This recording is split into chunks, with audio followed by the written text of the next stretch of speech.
The youth guidance is about two words: helping kids. That's what we do. Everything else is secondary.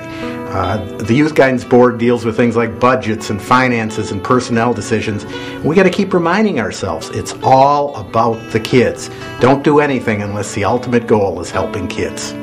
Well, our mission is really to serve at-risk youth in the city of Chicago and surrounding areas, and to help them really to stay in school, finish school, and be self-sufficient as adults and contributing members of our society. What I liked about Youth Guidance is they were very interested in doing innovative programming that was culturally relevant, that was posted out in the communities, and that didn't necessarily only focus on the individual needs that families had, that children have, but really looked at ways of preventing some of the obstacles that children were facing. So the model that I got involved in was the Comer School Development Program, which is a national model out of Yale University. I think a lot of attempts to transform education take little bits and pieces. They either look at the curriculum or they look at social issues that children are facing. What the Comer process does is it's so much more comprehensive, and what it does is focus first on what the developmental needs are for children. So what kind of experiences and practice do children need to have in school so that they can have better outcomes in life? And what we do is work with the school staff and parents and the school administration to rally themselves around those needs instead of the needs that adults have in the workplace. How do you relate to children in a way that brings them up, that helps access the different pathways to development? Parents make a difference. Without parents, it won't work. I really didn't realize how important I was to my children. I didn't realize how they needed me in their educational process. I didn't get that piece until Youth Guidance stepped in and taught me the things that I know now, the things that I now teach to other parents. The fact they take the time to get the parents trained, to develop them as working tools in the school, so they're just not a liability, but they become an asset. Just because somebody at the school took the time to, the teachers can't do it all the time. They have so many students, and the volunteer tutors don't always show up, and the staff can't always do it, but the fact that parents were able to do this for them made a huge difference. We really try to look at the strengths that students have and focus on those strengths. So today's programs are a result of the needs that we see in our various communities. Project Prepare helps young people find jobs, helps them to become job ready, helps them learn how to compete for jobs. Frequently the students think that a job is a present. They have no idea it's a competition.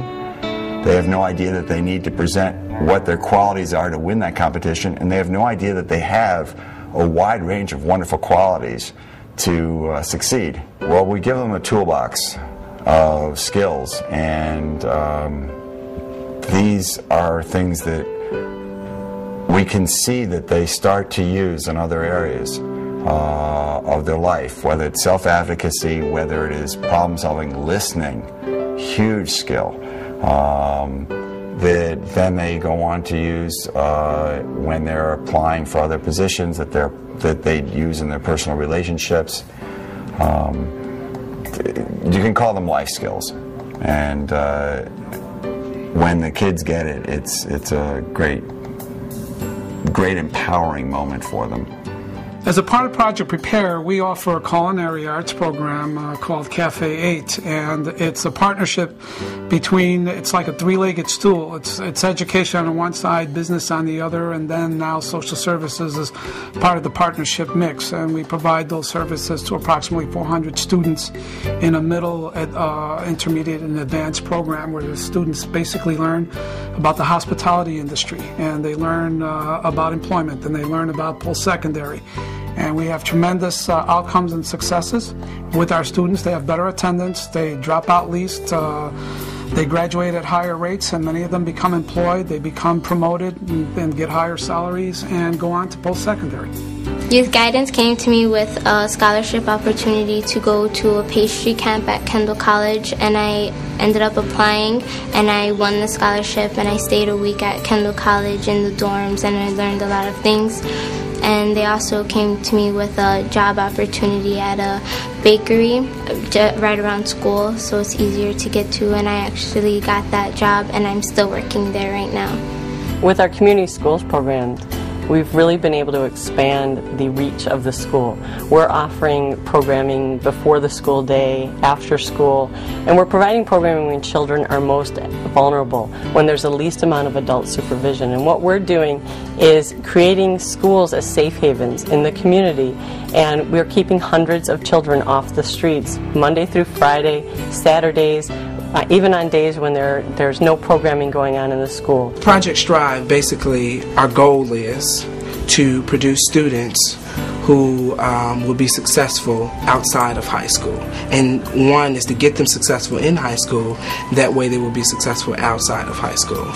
Learning how to advocate for themselves, learning how to overcome challenges, and build up confidence and resilience.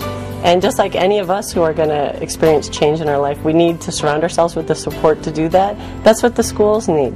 So that Youth Guidance comes in as a support system and a kind of a critical friend. You know, somebody who's going to be honest with you and give you real feedback about that the course you may be on might not be really what's healthy for children. So we give gentle reminders, we give tough feedback, we spend lots of hours developing relationships with people so that they can be open to that feedback. First thing that comes to mind when I think about youth guidance is social work. I think youth guidance, in my opinion, is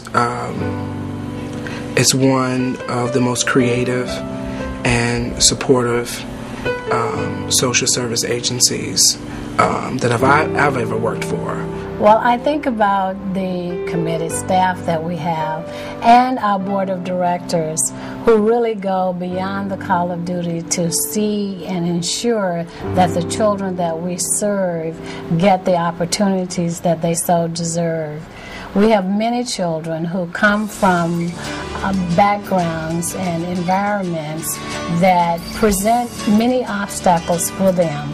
So having our staff in the school so that they are able to connect with a meaningful adult is very important to them becoming successful in school and in life. Youth Guidance saved my life, I think, because the staff was so loving and friendly that they made me feel like I mattered. Youth Guidance really truthfully meets the needs of our students.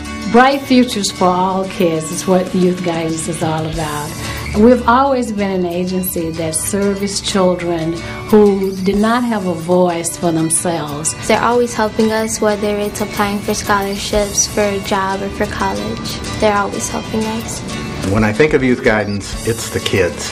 And as a board member, I get out in the schools every once in a while, and I see the kids, and I see the help that we can provide to these kids. I feel incredibly grateful to get a chance to do this stuff, and to keep growing and to see the kids grow, and to get hope over and over again when everything seems very, very terrible and falling apart, and you see, no, there is some stuff that can work, and there is something that can happen that's good. That's how I feel. I just heard a quote by Jonathan Kozol. He said, "You can't win victories you don't fight for." And Youth Guidance is out there fighting and winning victories every day.